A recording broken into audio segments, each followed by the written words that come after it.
There's a quiet kind of loneliness that doesn't come from being alone, but from being too aware. It's the loneliness of people who think too deeply about everything they say, everything they feel, and everything they are. They replay moments long after everyone else has moved on. They dissect emotions until they lose their warmth. And somewhere between analysis and fear, they forget how to simply be. This is not the loneliness of isolation, but the solitude of the mind, a place where safety and sadness coexist, where silence feels both peaceful and punishing, and where connection, though deeply desired, feels just a little too dangerous. This is the unspoken world of overthinkers, the quiet ache of people who live inside their thoughts. There's a certain exhaustion that comes from thinking too much. Not the kind that can be fixed with sleep, but the kind that seeps into every moment, the mental hum that never truly stops. For people who overthink everything, silence isn't peaceful. It's loud. It's filled with the echoes of what-ifs, of maybes, of what could have beens. Their minds work like searchlights in the dark, scanning, replaying, predicting. Every word they've said becomes a puzzle to decode. Every gesture from someone else, a clue to hidden meaning. They don't do this to complicate life. They do it because their mind believes this vigilance keeps them safe. Thinking becomes their way of holding the world together, even when that world feels like it's quietly falling apart. To the outside observer, they may seem composed, careful, thoughtful, maybe even wise. But inside, there's movement that never stops. Thoughts collide, overlap, spiral. The simplest interaction can become a labyrinth of self-doubt. Did I sound too cold? Did I say too much? Why did they pause before replying? Overthinkers live in the in-between, between what was said and what was meant, between what they felt and what they should feel. It's a fragile middle ground where clarity rarely arrives. They long for certainty, but their search for it creates only more questions. Sometimes, their mind is a sanctuary, a place where they retreat to feel in control. Other times, it's a prison, walls made not of stone, but of thoughts that refuse to let go. They rehearse conversations that never happened, arguments they never voiced, apologies they never received. And in this constant rehearsal, reality slips away, replaced by endless variations of the same story.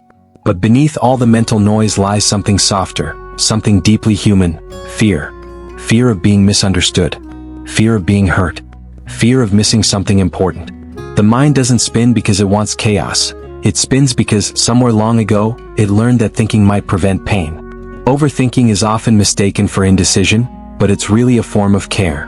The overthinker cares too much about how things might unfold, about how others might feel, about how to avoid hurting or being hurt.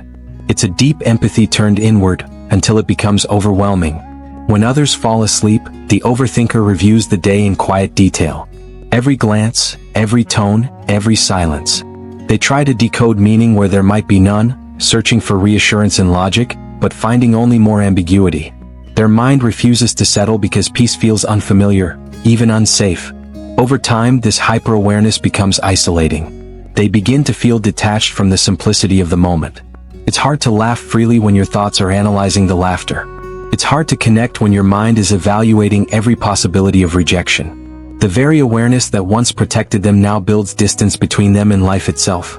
Yet, in that distance they find strange beauty. They notice what others miss: subtle emotions, micro-expressions, fleeting truths. Overthinking sharpens perception, even as it dulls experience. They become students of nuance, fluent in the language of uncertainty. But it comes with a cost: loneliness.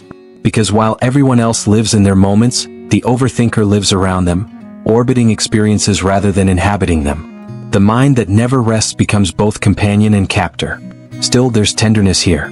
A quiet truth that often goes unnoticed.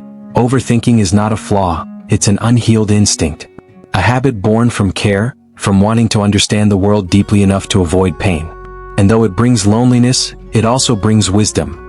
A sensitivity that can one day become a bridge instead of a barrier. The chapter closes not with an answer, but with an image. A person lying awake in the dark, thoughts flickering like stars. The night outside is silent, but their mind glows softly, a sky full of questions, searching for peace in their own light. No one is born an overthinker. It begins quietly, somewhere in the past, in the pauses between words, in the rooms where emotions felt unpredictable.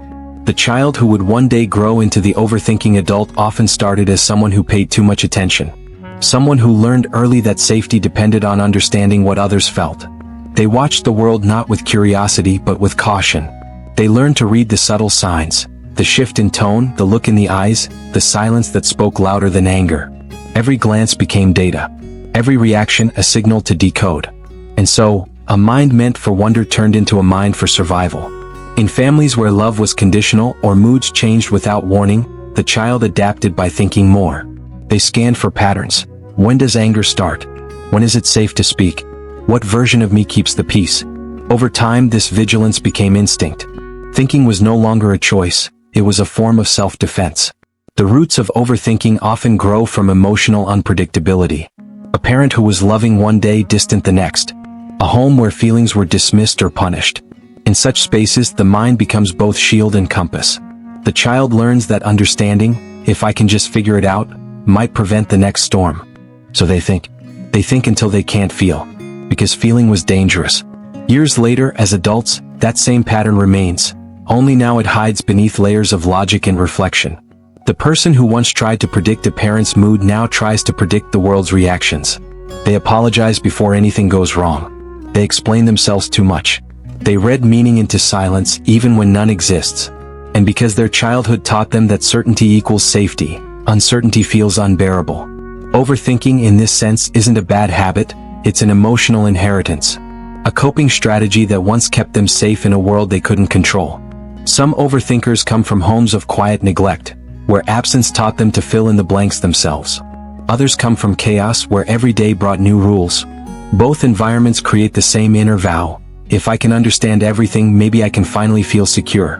But this constant awareness has a price. It keeps them alert long after the danger is gone. The body relaxes, but the mind never does. Even in moments of love, they anticipate loss. Even in comfort, they prepare for pain.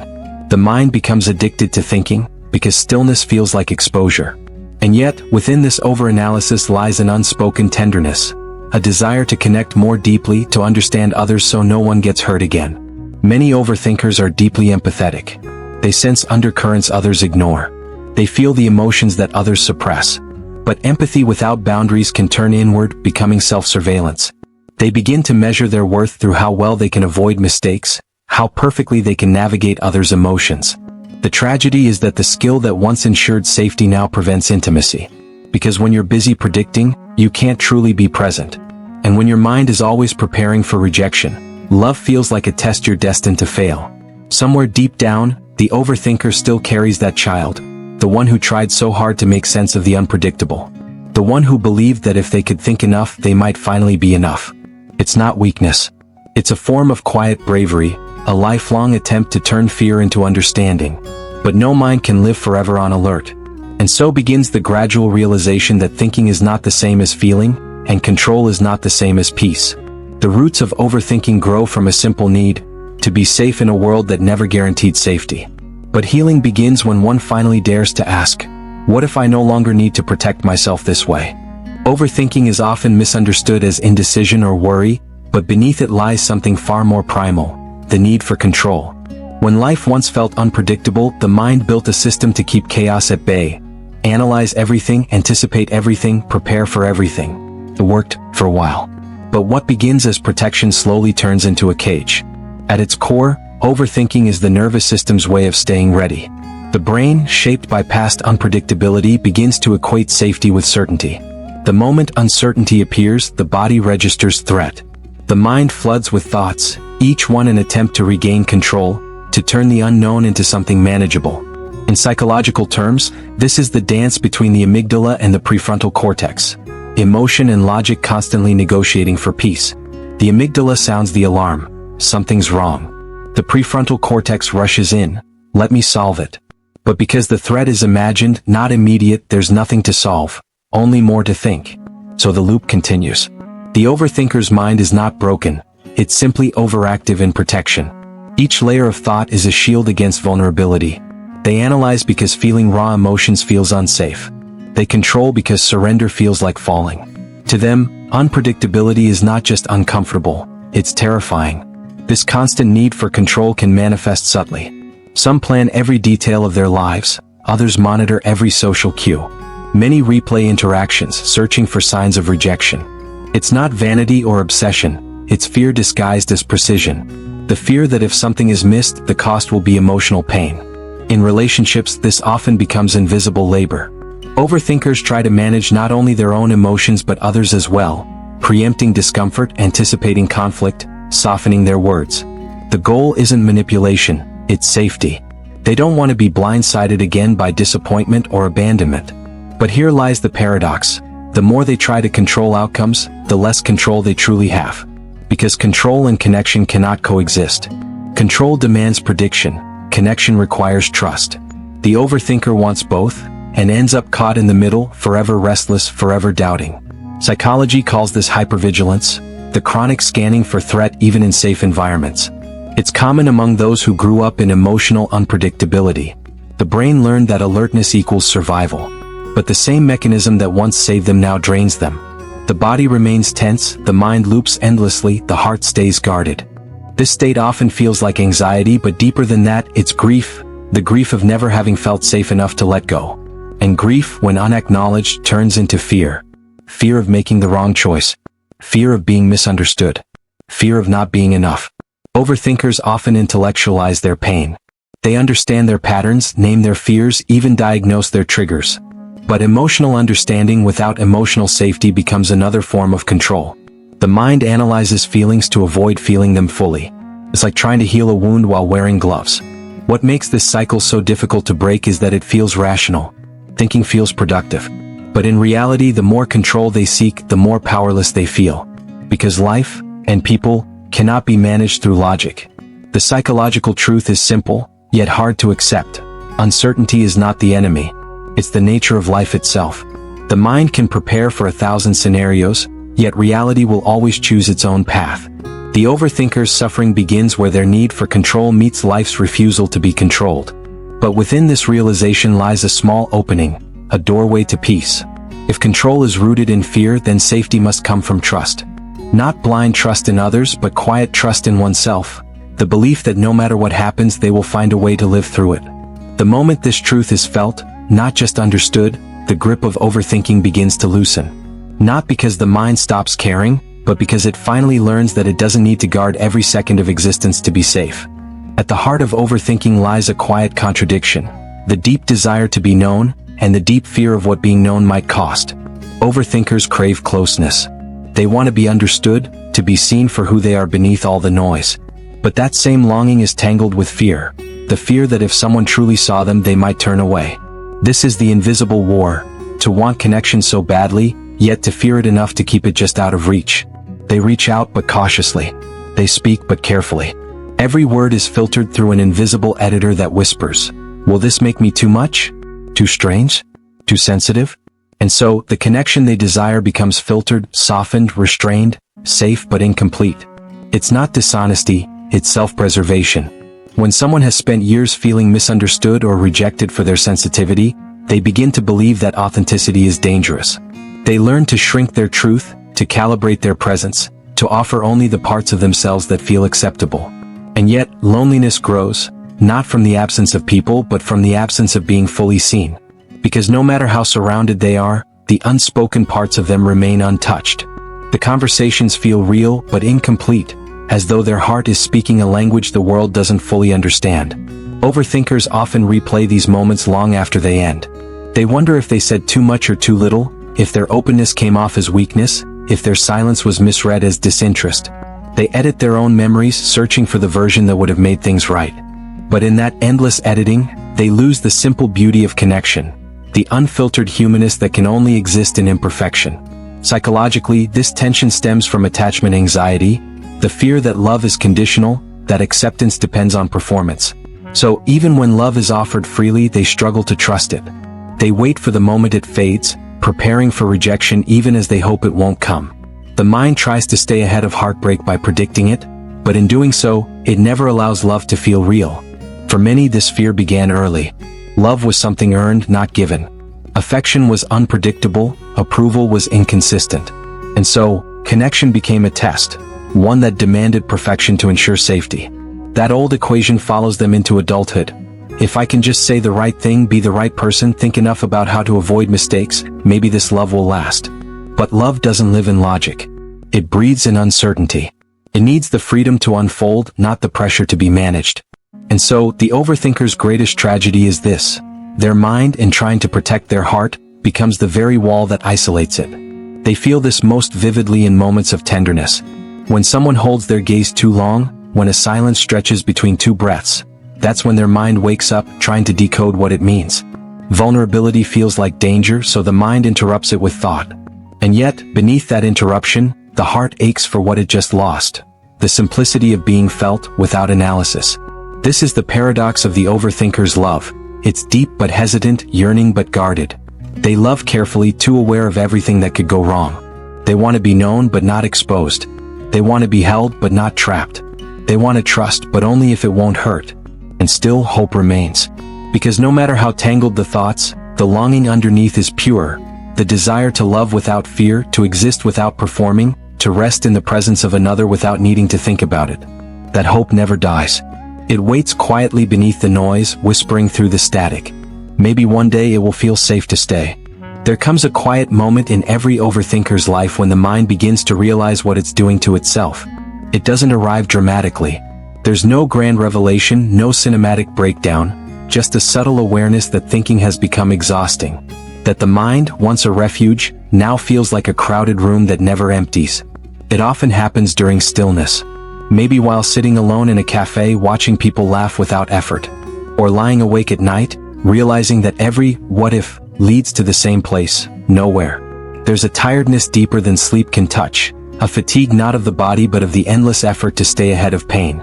This is the moment of recognition, when the overthinker sees the cycle for what it is, an armor built from fear disguised as insight. They begin to notice patterns. How the same thoughts return in new disguises. How analyzing emotions doesn't actually heal them. How trying to control outcomes never really prevents disappointment, it only delays it. The mind starts to observe itself, and for the first time it questions, why am I still doing this? In that question lies something powerful, awareness. Because awareness is the first crack in the armor. It's the moment when control begins to loosen, when the mind understands that constant vigilance hasn't brought peace, only exhaustion. The overthinker realizes that behind all the analysis was a single, silent truth. They were trying to protect themselves from pain that has already happened. The hurt of being misunderstood. The fear of being too much. The ache of loving people who couldn't stay.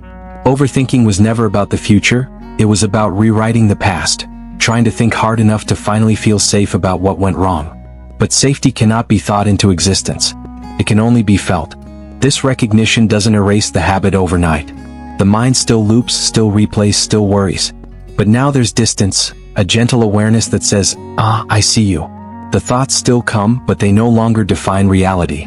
The mind starts to notice the difference between thinking and feeling, between being lost in analysis and being present in emotion. Psychologists call this metacognition, the ability to think about one's thoughts. It's the beginning of freedom. When an overthinker can step back and see their patterns instead of being consumed by them, they begin to reclaim the space between stimulus and response. That small pause, that breath between thought and reaction, is where peace begins to form. Still, this recognition can be bittersweet, because it reveals how much time has been spent worrying, preparing, overanalyzing, time that could have been lived. There's grief in that. The realization that life was happening all along while the mind was busy trying to manage it. But beneath the grief is compassion, for the self that tried so hard to survive, for the child who thought thinking was the only way to stay safe. In this moment, the overthinker begins to soften. They start to see that the mind was never the enemy, it was the protector. It just didn't know when to stop protecting. And this softness is what changes everything. Because once the self stops fighting its own thoughts, the energy once spent on control becomes available for something else. For feeling, for connection, for rest. It's like stepping out of a storm and realizing that the rain was always inside. The world hasn't changed, but how they meet it has. The moment of recognition isn't the end of overthinking. It's the beginning of awareness. The first time the overthinker can look at their mind and say, I see what you're doing and it's okay. You don't have to protect me anymore.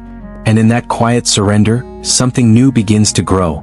Peace that doesn't come from answers but from acceptance. Letting go is not an event. It's a slow unraveling. A gentle loosening of everything the mind once held too tightly. For the overthinker, it begins in small, almost imperceptible moments. Choosing not to respond to every anxious thought, letting a message go unanswered for a while, allowing silence to exist without rushing to fill it. It's not that the thoughts disappear. They still come loyal as ever, the what-ifs, the overanalyses, the spirals. But something shifts. The mind begins to watch them like passing clouds, instead of storms that must be survived. There's a difference between having a thought and believing a thought, and this difference is where freedom quietly lives. Psychologists often describe this as cognitive diffusion, creating space between yourself and your thoughts. It doesn't mean ignoring them, it means no longer mistaking them for truth. The overthinker learns that every scenario their mind invents is just that, an invention, not a prophecy. At first this feels wrong. The mind protests, if I don't analyze, something will go wrong. It believes that vigilance is love, that control is safety.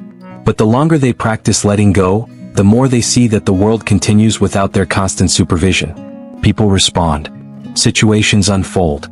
Life moves, imperfectly, unpredictably, and somehow they're still okay. This realization is both terrifying and liberating, because it means they were never really in control to begin with, only clinging to the illusion of it. Letting go then becomes a practice of trust. Not blind optimism, but quiet faith in their own capacity to handle what comes. And this trust builds slowly. It grows each time they allow discomfort without fixing it. Each time they stop mid-thought and whisper, I don't need to solve this right now. Each time they breathe through uncertainty instead of dissecting it. Healing, it turns out, is not about silencing the mind, it's about befriending it. There's a particular peace that arrives when one stops demanding perfection from themselves. When they realize that making mistakes is not the end, that being misunderstood doesn't erase their worth. The mind begins to rest because it no longer believes it must be flawless to be loved. In relationships, this shift feels like softening. Instead of over-explaining, they start to trust that those who care will stay. Instead of assuming the worst, they allow others to reveal who they are. Vulnerability no longer feels like exposure, it begins to feel like truth. This process doesn't happen all at once. Some days they fall back into old loops. The analysis returns, the fear resurfaces, the urge to fix reappears. But even then, something has changed. Awareness remains. They catch themselves mid-spiral and smile gently, not in frustration but in recognition. They know this pattern now. They know it's a reflex, not a failure. Over time, letting go starts to feel less like loss and more like relief. It's not about abandoning care or thoughtfulness, it's about releasing the belief that every emotion must be explained, that every outcome must be managed. It's learning that the world won't collapse if they stop thinking for a moment. Some days, letting go looks like choosing rest over analysis. Other days, it looks like forgiving themselves for caring too much. And on rare, beautiful days, it looks like stillness. A few seconds of quiet where the mind doesn't rush anywhere at all. This is the slow art of letting go. Learning to live without holding everything. Learning that safety doesn't come from control, but from trust. Learning that the self they've been protecting all along no longer needs to be protected, only understood. And when that truth finally settles, overthinking begins to lose its grip. Not because the mind has stopped moving, but because the heart has started to breathe. There comes a day, often quiet and unremarkable, when the overthinker wakes up and notices the silence. Not the absence of thought, but the absence of urgency.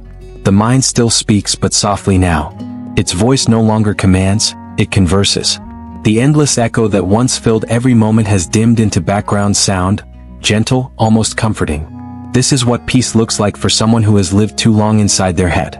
It's not a grand transformation. It's the subtle return of simplicity. The rediscovery of what it means to just exist without decoding every breath. Stillness after thought feels like the world exhaling. Colors seem warmer. Time feels slower. The smallest details, the rustle of leaves, the hum of distant life, regain meaning.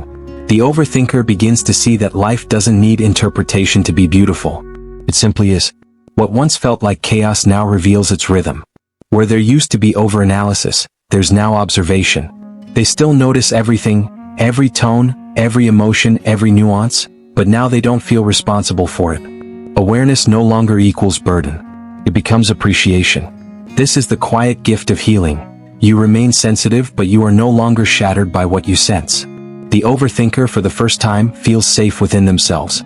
Not because the world has changed, but because their relationship with their own mind has. The thoughts still come, but now they move through open space instead of closed walls. The mind has learned to trust itself, to believe that not every silence is rejection, not every uncertainty is danger. Psychologically, this stage is what some call integration. It's the point where awareness and emotion meet, where insight becomes embodiment. The overthinker no longer fights their patterns, they understand them. The mind that once dissected everything now holds things gently, like fragile truths that don't need to be solved to be honored. This stillness is not permanent, it comes and goes like the tide. There will still be days of spiraling, of noise, of old reflexes resurfacing. But even in those moments, something fundamental has changed. They no longer believe every thought they think. And that changes everything. Because peace was never about silencing the mind. It was about learning how to live with it. To hear its questions without letting them drown the answers that live quietly in the body, in the breath, in the heartbeat, in the space between words. In this new quiet, they start to rediscover the beauty of imperfection. Conversations that don't go as planned. Moments of awkwardness. The uncertainty of love. Instead of analyzing these things, they begin to inhabit them, feeling instead of dissecting, living instead of predicting. And slowly, connection returns. Not as something sought, but as something that simply happens when presence replaces performance. They start to realize that the truest relationships are built not through perfect understanding, but through mutual acceptance. The willingness to stay even when things are unclear. The overthinker's greatest strength, their depth, their awareness, their empathy, becomes their peace. The same mind that once overprotected now observes with calm clarity. They see the beauty in not knowing, the grace in imperfection, the warmth in surrender. In the stillness after thought, life becomes gentle again. There's space to breathe, to listen, to exist without needing to justify every feeling. And maybe that's what healing truly means. Not a mind that stops thinking, but a heart that stops fearing its own depth. Not silence without thought, but peace within it. So the overthinker walks through the world now, still thoughtful, still sensitive, still aware, but softer. Carrying their mind not as a burden, but as a companion. And in that companionship, they finally find what they were searching for all along. The quiet comfort of being at home within themselves.